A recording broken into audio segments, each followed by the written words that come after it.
G'day guys and welcome. My name's Michael and I am the Dead Aussie Gamer, here to share with you my tips, tricks, ideas and strategies for playing and running tabletop role-playing games. Today's video we're going to be talking about drawing inspiration from the things we dislike and the things we hate.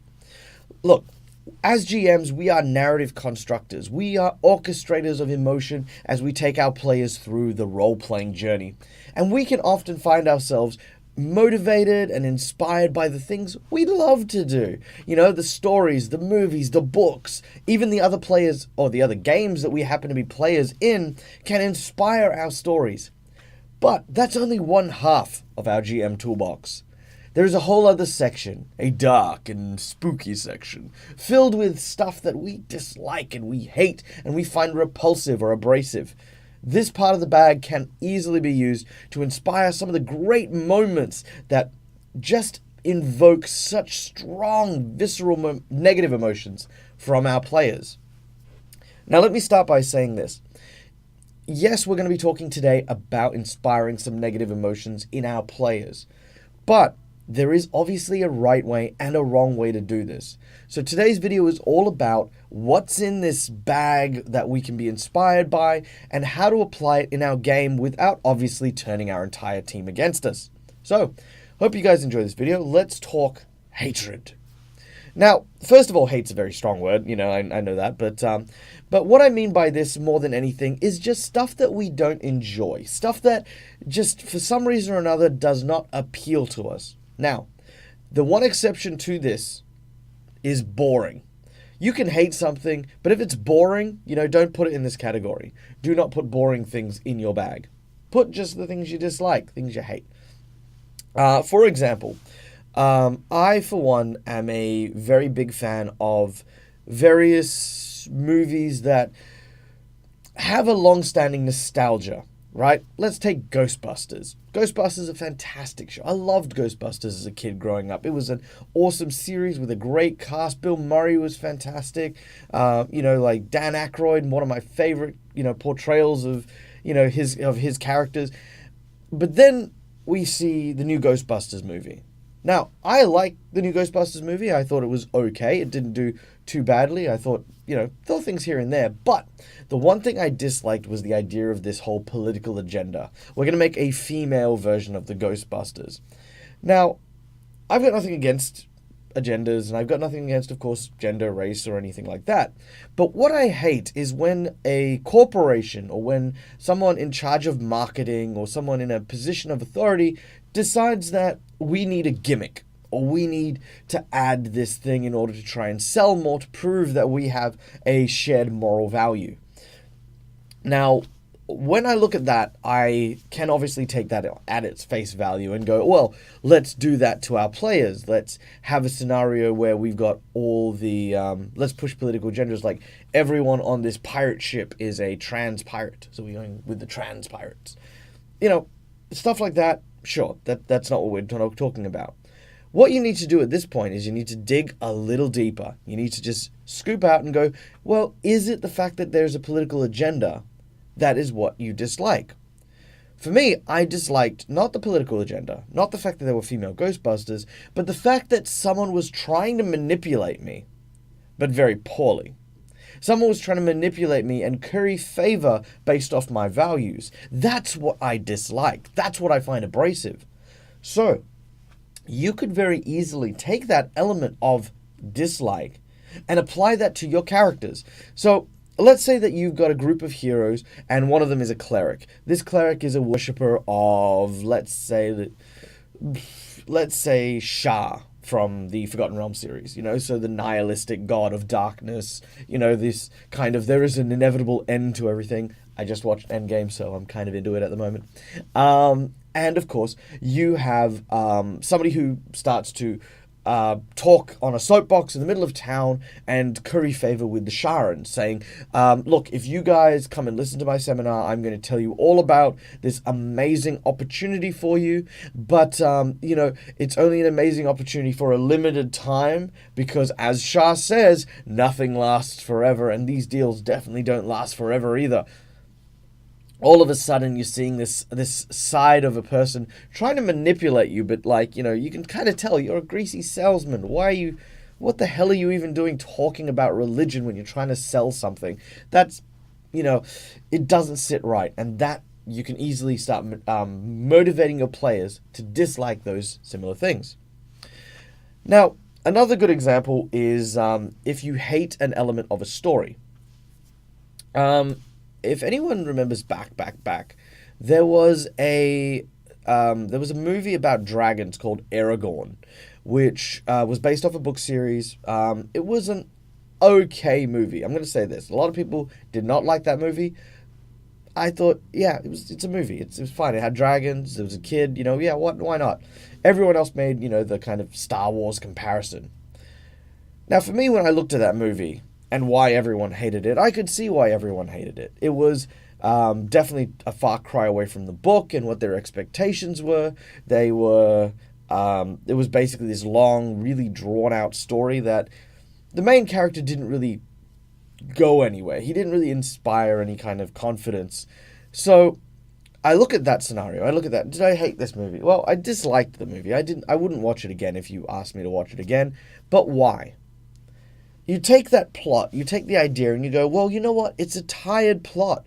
It is something that everyone has seen before 100 times. So why are we running through it again? That sense of repetition is what people dislike. So how do we apply repetition into our game to try and, coax this negative emotion? Well, a good example might be doing something that is a meta reference.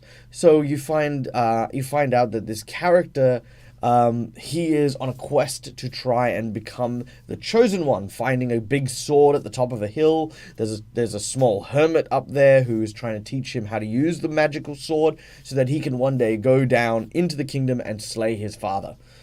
Okay, very tired, very, very old, and people get that reference. And then eventually they'll get to that point where they go, oh, this is boring. What are we doing? We're just playing Star Wars. If we're going to play Star Wars, let's just play Star Wars. Now, why would we do that? Why would we build this? Because at this point, what you can do is you can change things. Now, this is the important thing about how to use the stuff from the toolbox. Easy enough to replicate the stuff you hate. Easy. Absolutely easy. But changing what you hate into something you love is where this toolbox comes in best.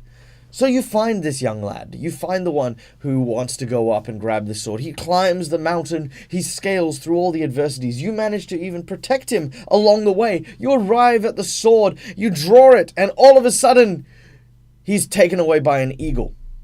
The sword drops to the ground. His father, the tyrant, still needs to be slain. And the boy is now gone. Well, bollocks. That moment suddenly becomes something different. It becomes something lively. It becomes something awesome. That juxtaposition between something boring, something mundane, something abrasive, and something really cool and inspiring and hope-filled, that is a great way to use that negative energy, that negative emotional spectrum from your toolbox to boost up the positive stuff that's going to happen in your game. Alternatively, as mentioned, you can use the negative stuff to make the players feel negative towards someone. Like, I had a villain at one point or another who was absolutely despised on the simple premise that he killed the party's companion. And not because he threw a fireball out and it got accidentally killed. No. He went out of his way to obliterate and flesh to stone the animal companion before taking a big hammer and breaking it. Now, look, I hate movies where the animal gets killed. I am a very big animal lover. I love animals. They're fluffy, awesome, or scaly creatures that are friends. And I dislike when people use it for shock value. But alternatively, I understand what happens here. By doing it, it means that my players then get shaped into that same mentality of hating this person, of wanting more than anything to kill this person, which is what I as a GM want at the same time. The catch is that sometimes you do have to put yourself in a very awkward position where you're doing the things you hate for a time at least. Now, the next portion of this, now that we've, sort of seen what's in the bag and we've seen how to use what's in the bag, the last thing I want to talk about is, of course, when to pump the brakes. Because look, when we play around with this portion of the bag, it's a double-edged sword. The more that we use it, the more we get angrier about it. And that sounds weird, but trust me on it. The more we start dipping into the stuff that we dislike, the more that we put the stuff that we hate into our game, if we don't inevitably turn that hatred into love, your game's gonna collapse. If you are constantly victimizing your players with that negative emotion and that negative energy, then your players are going to dislike the game. If you're constantly using the same tired old elements to those things that you hate, then eventually your players are going to cotton on to things and find it dull and boring. So as tough as it sounds, one of the hardest things you can do as a GM is go finish watching those movies that you've hated. Read the book if you dislike it. Don't just sort of sit there, read peer reviews and go, ugh, that sounds terrible. I have every intention at some point or another to watch that Sherlock Holmes movie that Will Ferrell, sort of made. And I'm not looking forward to it. But I know that maybe throughout watching this video, watching this movie, I'm going to find something that I can use in my campaign. And sometimes that's important. Just simply building that catalog. Even if it's something small like, never, ever, ever, ever, ever, ever do this. So, thank you so much, guys, for watching. If you are watching this video, I'd like to let you guys know, full confession, I released this video early with no audio, so I do apologize for that if you had watched it. In the meantime, however, thank you for joining us today. If you have been inspired by something you dislike or something you hate, throw it in the chat. Let me know, and we'll talk about it, because I'm very interested to see how both GMs and players can be inspired by things they dislike and how they can apply it to their games. In addition, of course, if you want to go check us out on all the other social media, then head on over to our Facebook page. Admittedly, the Facebook page is kind of winding down at the moment. Haven't really decided what I want to do with it yet, but you'll find all our videos posted there, as well as some kind of memes that we find floating around. And if you want to talk to us directly, head on over to our Discord channel. Now, there's a kind of little hyperlink in the description below. You can come say hi, you can hang out, you can throw out your story ideas, and we can talk about them. I love hanging out in the Discord, so yeah, it's a great way to come chat.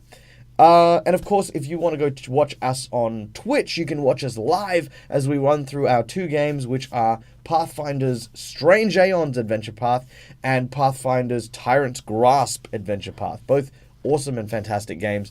And if you want to help support the Dead Aussie Gamer and his trip to Gen Con, head on over to our Patreon page at patreon.com/DeadAussieGamer, and literally as little as $2 a month can go an incredibly long way. So thank you in advance, guys. Thank you so much for watching the channel. Thank you so much for enjoying the video. Hit that like button, hit that subscribe button, share this video around with your friends, and of course, till I catch you guys next, game hard or die trying. See yas!